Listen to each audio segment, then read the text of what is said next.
aquí. Soledad, buenas tardes. Hola, buenas tardes, Julio, ¿cómo estás? Gracias por la invitación. Al contrario, Soledad, gracias, leyendo con mucho interés esta investigación y esta publicación que han realizado acerca de este espionaje y control en el país refugio. Me parece que una investigación la DFS, la Dirección Federal de Seguridad, frente a los exiliados sudamericanos en México. ¿De qué trata, Soledad, para que se vaya enterando nuestra audiencia? Mira, este libro forma parte de un proyecto de memoria y de búsqueda de verdad que nace de Circular de Morelia, que hoy es un sitio de memoria donde funcionó la Dirección Federal de Seguridad. Y bueno, este libro en particular lo que busca es plantear el tema, el problema de cómo la Dirección Federal de Seguridad vigilaba a los exiliados sudamericanos en México. En particular, nos concentramos en revisar los expedientes y todas las fichas de espionaje de la DFS sobre el exilio chileno, uruguayo, argentino y brasileño, aunque claro que hay muchísimo más por investigar, pero bueno, básicamente se trata de eso, de mostrar la otra cara de la política de México durante los años de la Guerra Fría. Soledad, uno de los orgullos declarativos de aquellos tiempos era que México era un país receptor con los brazos abiertos y con la mayor amabilidad para quienes llegaban exiliados de dictaduras o de momentos políticos críticos en países, pues particularmente en este tema de Sudamérica. Y sin embargo, la otra cara que nos muestran es la de espionaje, de búsqueda. ¿Qué es lo que encontraron y qué es lo más llamativo de ese espionaje? ¿A quiénes vigilaban? ¿Por qué? ¿De qué manera, Soledad? Sí, bueno, en primer lugar, permíteme decirte que no está en duda las puertas abiertas, que no está en duda que México salvó la vida de miles de exiliados sudamericanos y no está en duda la solidaridad de su pueblo. Entonces también me gustaría como aclararlo para que no quede como que este libro viene a borrar esa solidaridad y esa historia de mucha gratitud que tenemos con México.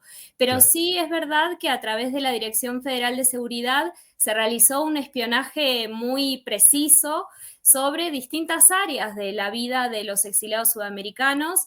Nosotros en el libro ofrecemos distintas miradas, una que tiene que ver con el espionaje en la vida cotidiana, porque se vigilaba todo, llamadas telefónicas, estudios médicos, problemas de pareja, bueno, todo lo que se te pueda ocurrir lo vigilaba la Dirección Federal de Seguridad. También vigilaban las dinámicas políticas del exilio sudamericano, lo que tenía que ver con las grandes figuras que estaban aquí en México, así como con las guerrillas, el activismo humanitario, porque aquí también se forjaron casas de solidaridad, como la Casa Chile, por ejemplo, para denunciar a las dictaduras del Cono Sur. Allí también estaba la Dirección Federal de Seguridad y también todo lo que tenía que ver con las redes artístico-culturales, la vigilancia a los cantantes, a los actores, a los dramaturgos, que formaban parte de redes latinoamericanas y bueno, que estaban también ahí siendo controladas. Soledad, en el enfoque de análisis político, diría yo, más allá de las minucias del momento, el Estado mexicano estaba cumpliendo con su obligación y su responsabilidad de saber qué es lo que hacían exiliados que eran activistas políticos, o hubo un exceso o acaso agravios a esa comunidad de exiliados por excesos en el manejo de lo que era la policía política en México, la Dirección Federal de Seguridad, con una característica altamente represiva. Bueno, es muy interesante tu pregunta, porque es verdad, cualquier Estado tiene el monopolio de la violencia legítima, ¿no?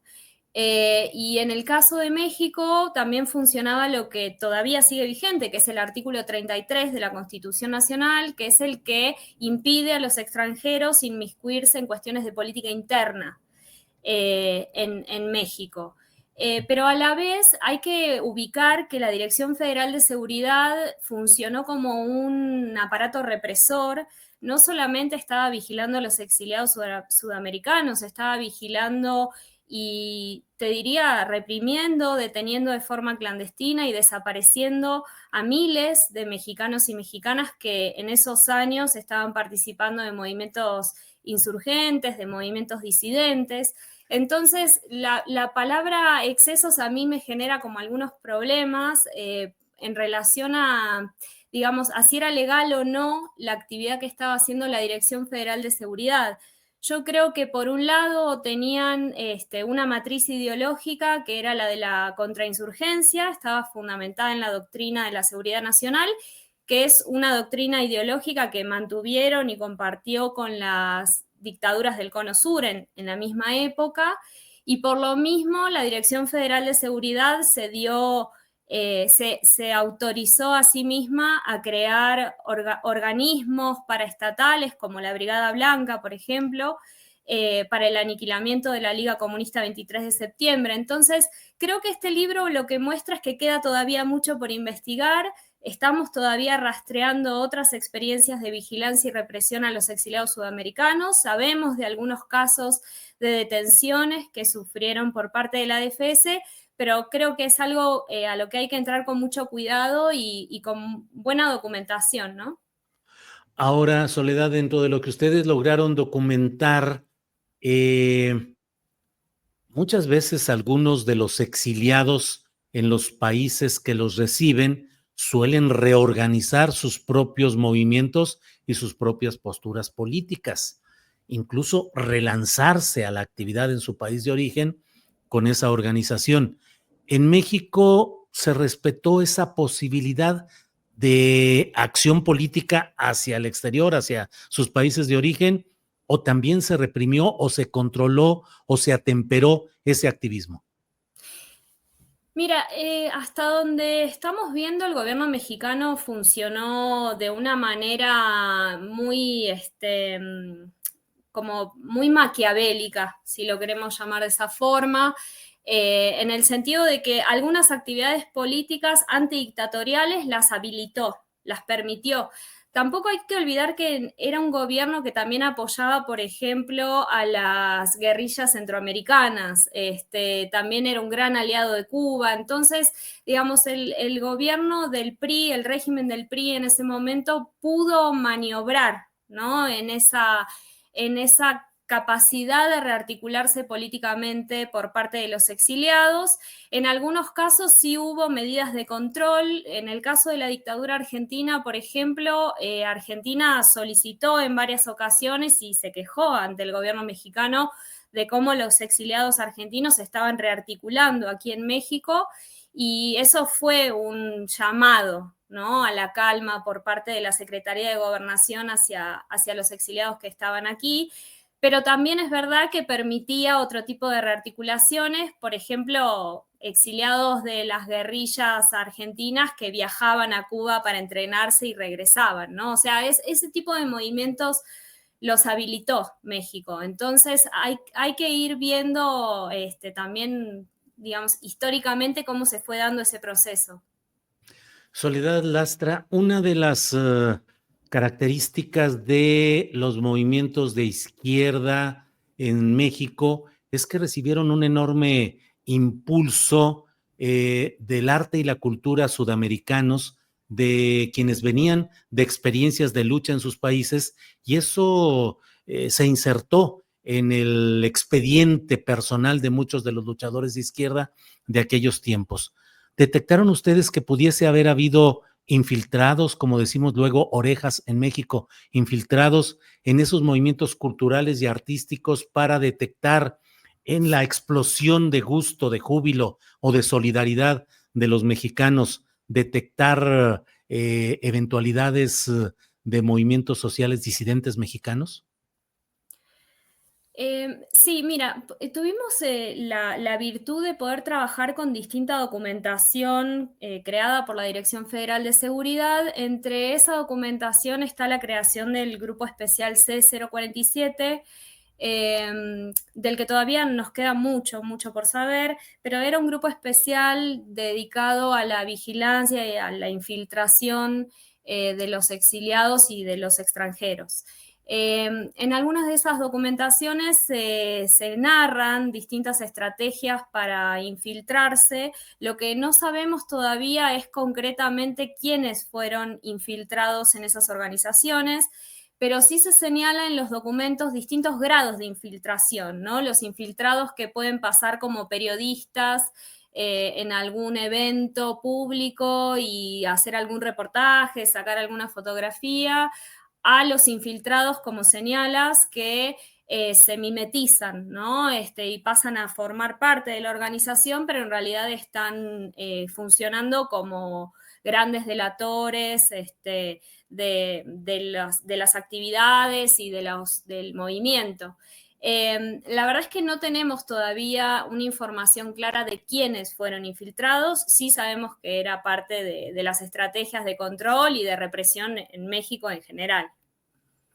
La investigación y el texto que publican, que comienza con este título del exilio sudamericano vigilado por la DFS, una introducción, y es un texto que tú presentas, comienza diciendo: el 15 de febrero de 1983, el licenciado José Antonio Zorrilla Pérez, en ese entonces director de la Dirección Federal de Seguridad, recibió por parte de la Secretaría de Gobernación la siguiente solicitud: por indicaciones del secretario de Gobernación, licenciado Manuel Bartlett Díaz, me permito remitir a usted el oficio 1027 que dirigiera el general de brigada X Carlos Humberto Bermúdez Dávila, jefe del Estado Mayor Presidencial, en el que solicita se mantenga en estrecha vigilancia al personal de inmigrantes y asilados políticos de nacionalidad argentina, guatemalteca e irlandesa durante la estancia en territorio y aguas nacionales de la reina de Gran Bretaña,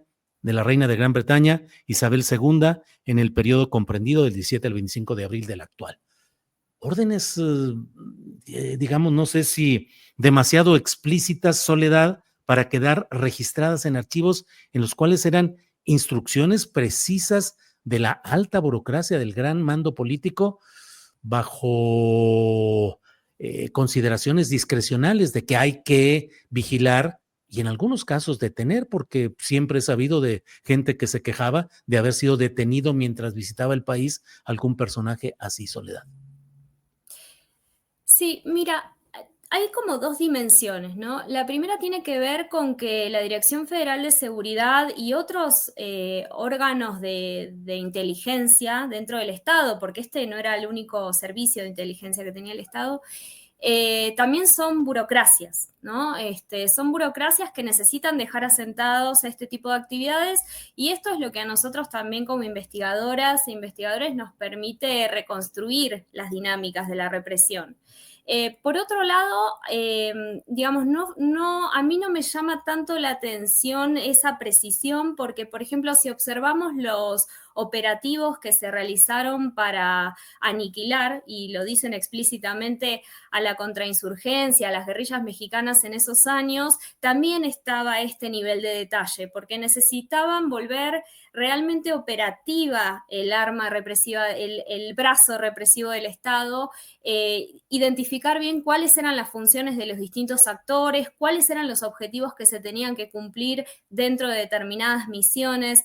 Entonces yo creo que digamos que este libro echa luz, pero a la vez se ilumina cuando podemos comprender mejor cuáles son las dinámicas de la represión en México en general, ¿no? Durante esos años, no solamente hacia los exiliados sudamericanos o hacia los extranjeros, sino a todas aquellas personas que formaban parte de los movimientos opositores al régimen.